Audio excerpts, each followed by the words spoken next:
Welcome to Behind the Music, and today we're diving into the life of the musical genius Frank Zappa. Frank Vincent Zappa was a workaholic and a perfectionist in his work. He was a grueling master to the musicians that played for him, but he was arguably an artistic genius. Zappa is mostly viewed today as a rock guitarist who wrote unusual songs with weird titles and raunchy lyrics.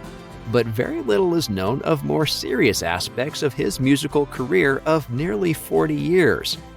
The raunchy lyrics and funny names most often obscured some quite serious social criticism and commentary, and his take on the media is what the postmodern philosophers talk about today, how it's all increasingly about the spectacle, as Baudrillard put it.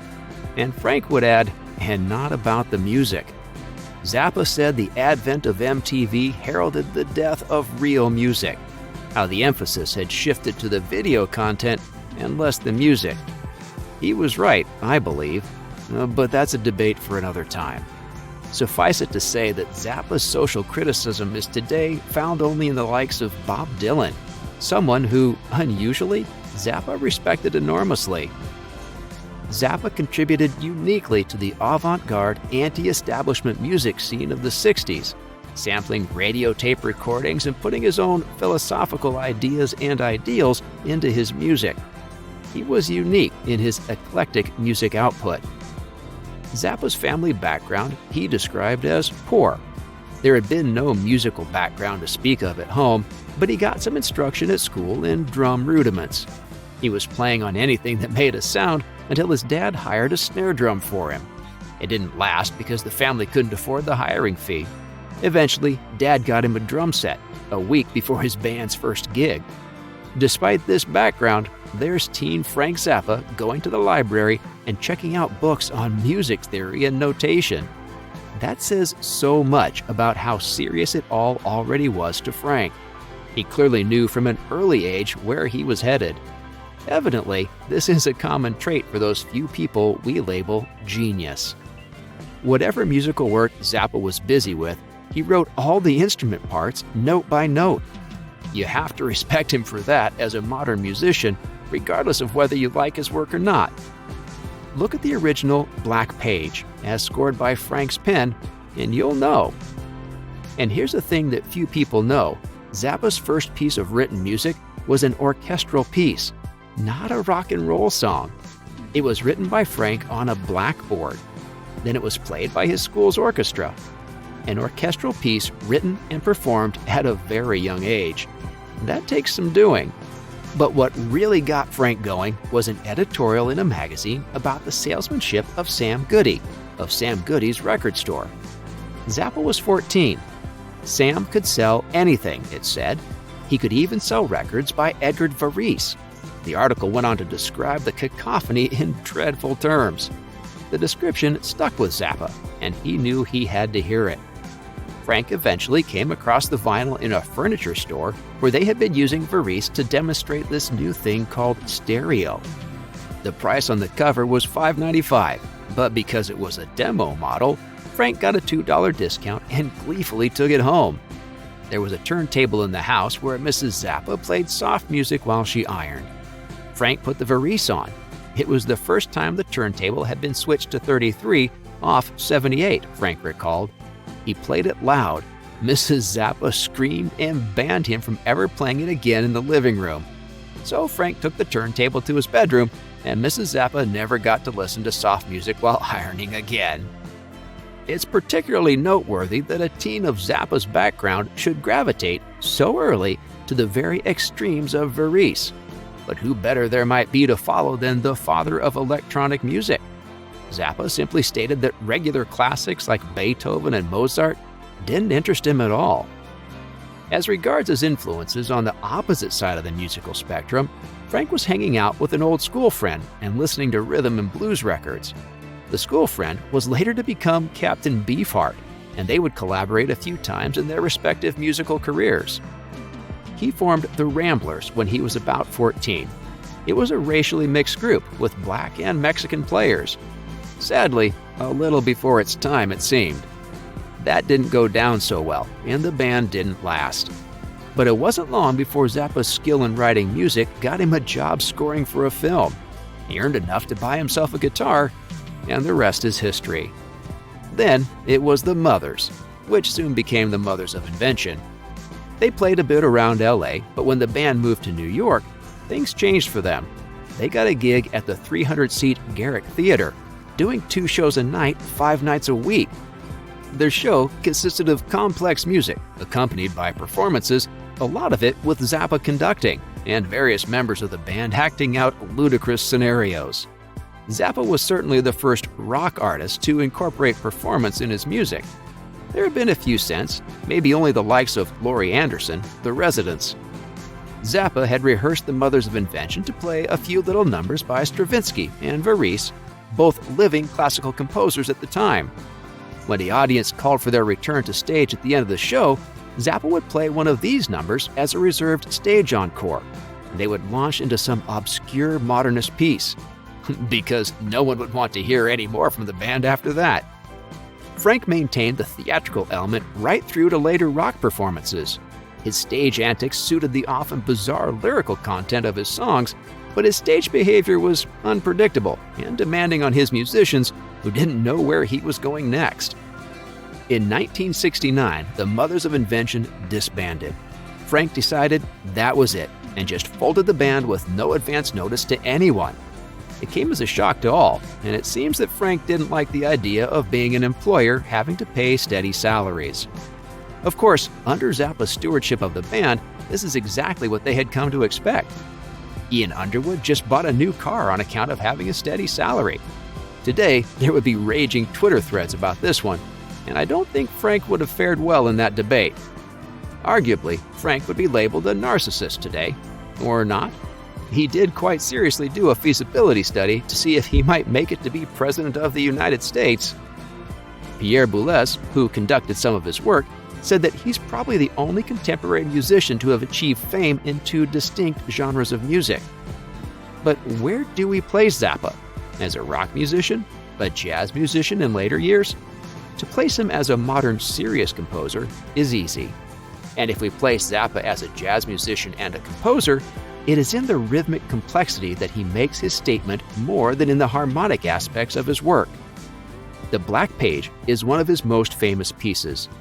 It's notorious, actually, notoriously hard for musicians to play.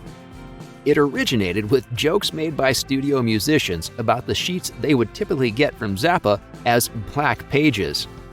When Zappa got to hear this, he wrote The Black Page, Parts 1 and 2. Part 1 was intended as a solo for drummer Terry Bozzio to play. It's daunting just to look at. It's grueling to play. Long-term guitarist of the later bands, Steve Vai, placed the Black Page 1 and 2 being at the forefront of innovation in regards to polymetric rhythmic notation. Yes, the notation is elegant, but for a drummer to play both parts requires exceptional skill and stamina. Part 2 really rocks, and the drumming drives like few others of Zappa's works. And that comes after a solo of triplets, measures in 5, 7, and all bunched up into 30-second notes. It is exhausting just trying to make sense of the Black Page. It's clear that Frank Zappa was driven by a grand artistic vision that included his social critique, some pretty great guitar playing, and rock bands that would have people sit up and take note. Ian Underwood, his longtime horn player, said he just single-mindedly wanted to get his work done. And there was a lot of work. Frank Zappa was prolific, with 62 albums released in his lifetime, and another 57 released posthumously. Zappa's work in so-called serious music is not well documented. There was no rock magazines hounding him for stories. But here's the Zappa history in that realm, and it's impressive. In 1970, Zappa had an offer for a major concert performance of his orchestral music that no one really knew about.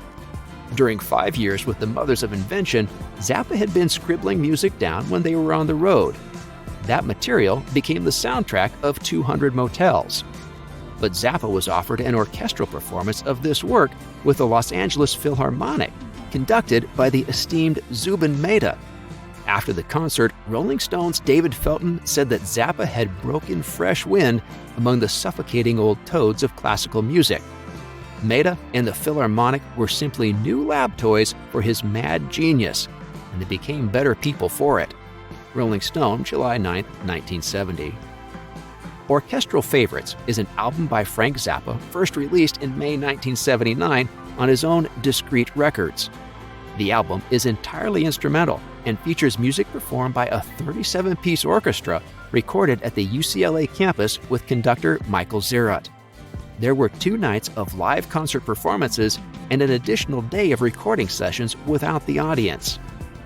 London Symphony Orchestra is a 2-album series by Frank Zappa, released in 2 parts as London Symphony Orchestra Volume 1 in 1983 and London Symphony Orchestra Volume 2 in 1987. Volume 1 features the London Symphony Orchestra performing 4 instrumental compositions: Sad Jane, Pedro's Dowry, Envelopes, and Mo and Herb's Vacation, from sessions recorded in January 1983. The album was already Zappa's 4th to employ an orchestra.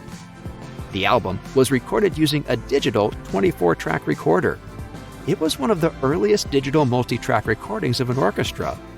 By recording the orchestra with many microphones very close to the instruments, the album has much more detail than possible with previous stereo recording techniques. Extensive use of editing was employed to fix musical mistakes. The Perfect Stranger is a 1984 album featuring the music of Frank Zappa with Pierre Boulez, who conducts 3 of the tracks performed by his own Ensemble Intercontemporain. The title track was also commissioned by Boulez and contains references to Zappa's 1971 film 200 Motels. Their relationship soured when Zappa said that the ensemble was under-rehearsed, and Zappa completed the album using the Barking Pumpkin Digital Gratification Consort. In fact, the Synclavier.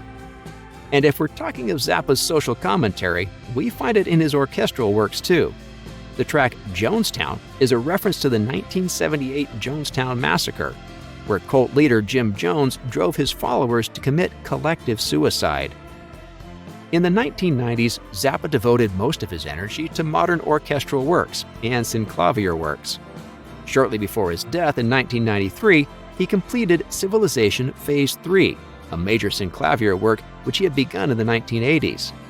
The Yellow Shark is Frank Zappa's last album, the result of his work with Ensemble Modern. Zappa was chosen to be one of the 4 featured composers at the Frankfurt Festival in 1992 and was approached by the ensemble, which was interested in playing his music for the event. Although ill, Zappa invited them to Los Angeles for rehearsals of new compositions and new arrangements of older material. In addition to being satisfied with the ensemble's performances of his music, Zappa also worked well with the musicians. The world premiere took place at the main auditorium of the Alte Oper, Grand Opera, in Frankfurt in November 1992. The audience could really not have been more esteemed. Zappa was very ill and managed to attend only 2 of the performances. He conducted the opening overture and the final G-Spot Tornado, as well as the theatrical Food Gathering in Post-Industrial America 1992 and Welcome to the United States. On 29th November, something absolutely unprecedented happened in Frankfurt. At the end of the show, Zappa was presented with a bouquet, as is customary for classical conductors. He did a little bow in acknowledgement and left the stage. For the next 20 minutes, a full 20 minutes, Frank Zappa received a standing ovation from perhaps one of the most discerning classical audiences possible. It was a 20-minute standing ovation unprecedented for any classical performance that I know of. Serious music taken seriously by a very serious audience. Zappa had all but given up on musicians being able to play his works as he felt they needed to be played. Finally, with these performances, Zappa came as close as he could to hearing his music as he intended when played by real living musicians, something he had always wanted. He was very ill, but you see the face of a man eventually satisfied with the performance of his compositions. Frank Zappa died in December of the following year at age 52. Thanks for watching, and I hope you learned something new about the weird genius, Frank Zappa.